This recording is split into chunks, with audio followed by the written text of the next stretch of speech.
ఎందుకు లేని వార్తను పుట్టిస్తున్నావు? లేని వార్తను పుట్టించి అర్థం లేని ఛాలెంజ్లు ఎందుకు చేస్తున్నావు? ఈ మధ్య నీకు ఛాలెంజ్లు చేయడం సరదా అయిపోయింది. ఏదో మాట్లాడాలనుకుంటున్నావు. ఏదో ఒకటి ఛాలెంజ్ చేసినప్పుడు అసలు మనం మాట్లాడుతున్న దాంట్లో ఎంత వాస్తవం ఉందని చూసుకోవాలి కదా. ఒక్కడే చూపు చేసి తీసుకోవాల్సిన పరిపూర్ణులు కాదని ఎవరైనా వారి నోటి మాట కన్నడ క్రైస్తవుల్లో నువ్వే లేని వార్తను పుట్టించి సమాజంలో గలిబిలి సృష్టించడం ఎంతవరకు నేను చెప్పాను. లేని వార్తను పుట్టించద్దు, పనికి మన సవాళ్ళు చేయొద్దు. ఇంకా చాలా ముందు ముసలిపడ్డ వదిలిపెట్టమనుకుంటున్నావా? నువ్వు కోరుకున్నట్టుగానే డిబేట్లు చేస్తాం. నువ్వు కోరుకున్నట్టుగా జరగాల్సింది జరుగుతుంది. ఈజీగా వదిలిపెట్టం. దేవుని వాళ్ళారా, క్రీస్తు వారి పుణ్యనామం మీ అందరికీ శుభాభివందనములు. పిల్లరా, మరి క్రీస్తు వారి దైవత్వాన్ని గురించిన కొన్ని మాటలు మనం మాట్లాడుకుందాం. ముందుగా యేసుక్రీస్తు వారి యొక్క దైవత్వాన్ని తగ్గించారని, పరిశుద్ధాత్మ దేవుని యొక్క దైవత్వాన్ని తగ్గించారని కొందరు పొరబడి మరి కొందరు సహోదరుల మీద మరి చెడ్డగా మాట్లాడటము లేదా తక్కువ చేసి మాట్లాడడం అనేది మనం ఈ సమాజంలో ఈ మధ్యకాలంలో మనం చూస్తున్నాం. అయితే ఒక సహోదరులు మాట్లాడుతూ ఏమన్నారంటే, అంటే తనకు తాను ఊహించుకొని ఒక లేని వార్తని లేదా అబద్ధాన్ని సమాజంలోకి పంపించి మనుషులను రెచ్చగొట్టడానికి ప్రయత్నం చేస్తున్నాడు. ఉదాహరణకు ఒక మాట చెప్తాను చూడండి. ఆయన పలికిన మాట ఏంటంటే, తండ్రి అయిన దేవుడు యేసుక్రీస్తు వారు, తండ్రి అయిన దేవునికి యేసుక్రీస్తు వారు కుమారుడు అని అంటే యేసుక్రీస్తు వారి యొక్క దైవత్వాన్ని తగ్గించినట్టు. కాబట్టి అలా మీరు అనకూడదు. యేసుక్రీస్తు వారిని కుమారుడని మీరు అంటే తండ్రి కంటే తక్కువ లేదా కుమారుడు అని అంటే యేసుక్రీస్తు వారి యొక్క పరిపూర్ణతను మీరు శంకించినట్టే అన్నట్టుగా మాట్లాడుతున్నాడు. చిత్రం ఏంటంటే, తన మనసులో ఉన్న భావాన్ని, వాక్యభావం కాదు సుమా, తను సొంతంగా ఆలోచించిన ఏదో ఒక ఆలోచన భావాన్ని సమాజంలోకి వెళ్ళి అందరి మనసులో రుద్దాలని ప్రయత్నం చేస్తున్నారు. ఆయన ఏం మాట్లాడుతున్నాడంటే, యేసుక్రీస్తు వారు పరిపూర్ణుడు కాదు అని మీరు అన్నట్టే. ఎందుకు అనంటే, తండ్రికి కుమారుడు అని మీరంటే ఆయన పరిపూర్ణతను తగ్గించినట్టే అని మాట్లాడుతున్నాడు. ప్రియమైన దేవుని వారిలో ఒక మాట చెప్పనా, అసలు యేసుక్రీస్తు వారిని ఆయన యొక్క పరిపూర్ణతను ఎవ్వరూ తగ్గించలేదు. అసలు యేసుక్రీస్తు వారి పరిపూర్ణత తగ్గుతుంది లేదా తగ్గించాలని ఎవ్వరికీ ఉండదు. కాకపోతే ఈయన ఒక అభాండాన్ని లేదా ఒక అబద్ధాన్ని సమాజంలోకి తీసుకువెళ్ళి ఆ పలానా వ్యక్తులు అంటున్నారు అన్నట్టుగా ఒక అబద్ధాన్ని క్రియేట్ చేస్తున్నాడు. ఏమండి, యేసుక్రీస్తు వారి పరిపూర్ణత తగ్గించడానికి లేదా యేసుక్రీస్తు వారు పరిపూర్ణుడు కాదు అని ఎవరైనా ఇప్పటి వరకు చెప్పారని చెప్పండి? ఎవ్వరు చెప్పలేదు. కానీ ఈయన ఏం చెప్తున్నారంటే, యేసుక్రీస్తు వారు ఆయన పరిపూర్ణత మీరు తగ్గిస్తున్నారు అని అంటున్నాడు ఆయన. అసలు యేసుక్రీస్తు వారు పరిపూర్ణుడు కాదని ఎవరి ప్రసంగాలైనా విన్నారా? ఎవ్వరూ వినలేదు. విచిత్రం ఏంటంటే, తనకు తానే ఊహించుకొని తనకు తానే ఆలోచించుకొని ఈ విధమైన మాటలను సమాజంలోకి తీసుకెళ్ళి పలానా వ్యక్తుల మీద ఒక తప్పుడు ఆలోచనలు తీసుకురావాలని చెప్పేసి వీళ్ళు చేసిన ప్రయత్నాలు అంతా ఇంత కాదు. ప్రియమైన దేవుని వాళ్ళ ఒక మాట చెప్పనా, కొలసీయులకు రాసిన పత్రిక 2వ అధ్యాయం 9వ వచనంలో ఒక మాట నేను చదువుతాను చూడండి. 2వ అధ్యాయం 9వ వచనం, ఏలయనగా దేవత్వం యొక్క సర్వ పరిపూర్ణత శరీరముగా క్రీస్తునందు నివసించుచున్నది.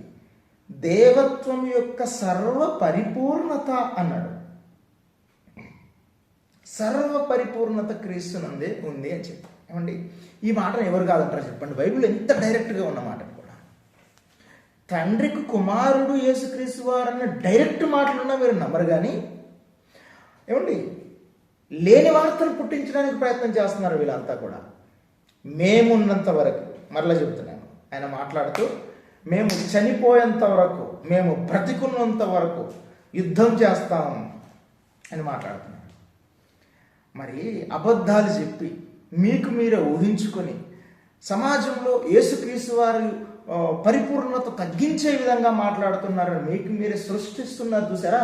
ఆ అబద్ధాన్ని ఖండించడానికి మీ ఊహను నాశనం చేయడానికి చచ్చేంత వరకు ఉంటాం మేమంతా కూడా. చచ్చేంత వరకు మీ యొక్క మాటలను ఖండిస్తూనే ఉంటాం సోదరా. మీ ఊహ కేవలం చెడ్డది. యేసుక్రీస్తు వారు పరిపూర్ణుడు కాదని ఎవరన్నారు? నీకు నువ్వే ఊహించుకొని నీకు నీవు లేని వార్తను పుట్టించి సమాజంలోకి తప్పుడు సమాచారం తీసుకొస్తున్నావంటే నేను ఖండించక ఊరుకుంటామని మీరు చెప్పండి. ప్రియమైన దేవుని వారలారా, మరొక మాట చూస్తాం చూడండి. ఫిలిప్పీలకు రాసిన పత్రిక 2వ అధ్యాయము 6వ వచనాన్ని నేను చదువుతాను చూడండి. యేసుక్రీస్తు వారట, ఆయన దేవుని స్వరూపము కలిగిన వాడయుండి, దేవుని స్వరూపము కలిగిన వాడయుండి. ఇంకొక మాట చెప్తాను చూడండి. కొలస్సీ పత్రిక 1వ అధ్యాయం 19వ వచనం. 1వ అధ్యాయము 19వ వచనం కొలస్సీ పత్రిక. ఆయన యందు సర్వ సంపూర్ణత నివసింపవలెననియు అని రాయబడింది. ఆయన యందు సర్వ సంపూర్ణత నివసింపవలెననియు ఆయన శిలువ రక్తము చేత సంధి చేసి ఆయన ద్వారా సమస్తమును, అవి భూలోకమందు ఉన్నవైనను పరలోకమందున్నవైనను, వాటినన్నిటినీ ఆయన ద్వారా తనతో సమాధాన పరుచుకొనవలెనని తండ్రి అభీష్టమాయను. ఇది కదా బైబిల్లో ఉన్నమాట. ఎవరు కాదన్నారని? ఎందుకు లేని వార్తను పుట్టిస్తున్నావు? లేని వార్తను పుట్టించి అర్థం లేని ఛాలెంజ్లు ఎందుకు చేస్తున్నావు నువ్వు? ఈ మధ్య నీకు ఛాలెంజ్లు చేయడం సరదా అయిపోయింది. ఏదో మాట్లాడాలనుకుంటున్నావు. ఏదో ఒకటి ఛాలెంజ్ చేసినప్పుడు అసలు మనం మాట్లాడుతున్న దాంట్లో ఎంత వాస్తవం ఉందని చూసుకోవాలి కదా. ఒక్కరే చూపించి యేసుక్రీస్తు వారు పరిపూర్ణుడు కాదని ఎవరైనా వారి నోటి మాట తన్నారా క్రైస్తవ్యంలో? నువ్వే లేని వార్తను పుట్టించి సమాజంలో గలిబిలి సృష్టించటం ఎంతవరకు న్యాయం? మీరే చెప్పండి. ప్రియమైన దేవుని వారలారా, మన వాళ్ళు ఎలా తయారైపోయారంటే తన అనుకున్న భావాలను సమాజంలోకి రుద్దాలని, సమాజంపై మరి ఏమనుకుంటున్నారో తెలియట్లేదు కానివ్వండి, ఏదో సమాజంలో గలిబిలి సృష్టించాలని పనికి మాలిన ఛాలెంజ్లు, అసలు అర్థం లేని ఛాలెంజ్లు. మరి ఆయన మీదే ఇంకొకతని పేరు పెట్టి మరి పిలిచాడు ఛాలెంజ్ రమ్మని చెప్పేసి. దానికి మాత్రం స్పందించడం ఏం లేదు.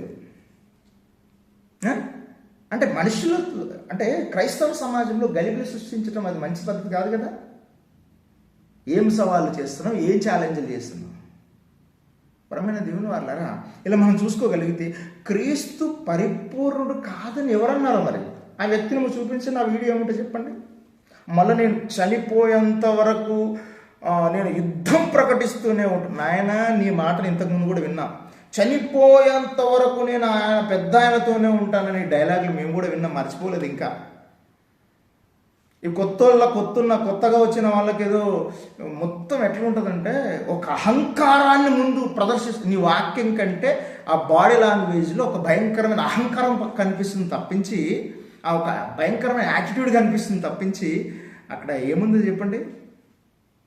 ఏం పద్ధతి అది? ఒక అతను నేను డిబేట్ పిలిపిస్తేనేమో ఆ వ్యక్తి విషయంలో స్పందించలేదు నువ్వు ప్రత్యక్షంగా, అలాగే డిబేట్ చేయడానికి కూడా వెళ్ళలేదు. ఎందుకంటే ఆ అబ్బాయి చిన్నోడు అని.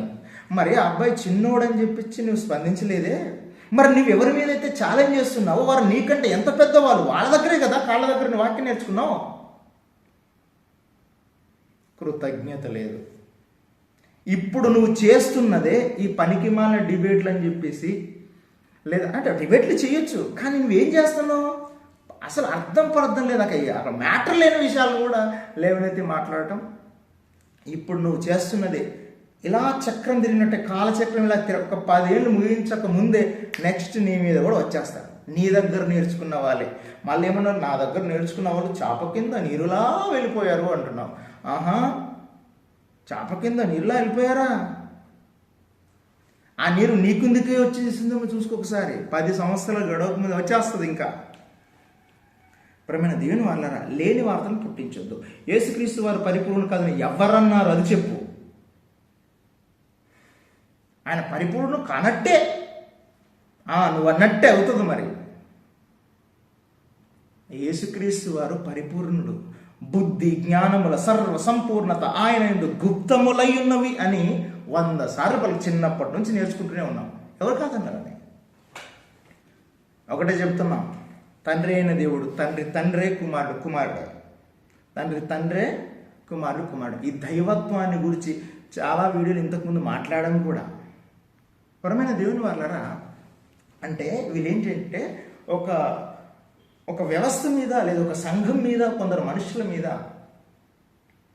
ఏదో కక్షన్నట్టుగా మాట్లాడుతున్నారు వీళ్ళంతా కూడా. ప్రేమ దేవుని వారారా, మేము చెప్తాం చూడండి, మేము బ్రతికున్నంత వరకు ఇట్లా లేని వార్తలు పుట్టించి నీ ఊహను మేము ఖండిస్తూనే ఉంటాం. ఇలా ఊహలు నువ్వు క్రియేట్ చేస్తే ఎప్పటికప్పుడు బట్ట బయలు చేస్తూనే ఉంటాం. అందుకే ఏమన్నాడు తెలుసండి? ఏమండి, ఎక్కడ మనం ఆదికాండం 6వ అధ్యాయం చదువుకుంటాం. ఏమని చదువుకుంటాం తెలుసా అండి? ఒకసారి నేను చదువుతాను చూడండి. నరుల ఊహ కేవలము చెడ్డది, అంతే కదా? ఆదికాండము 6వ అధ్యాయము, ఇదిగోండి,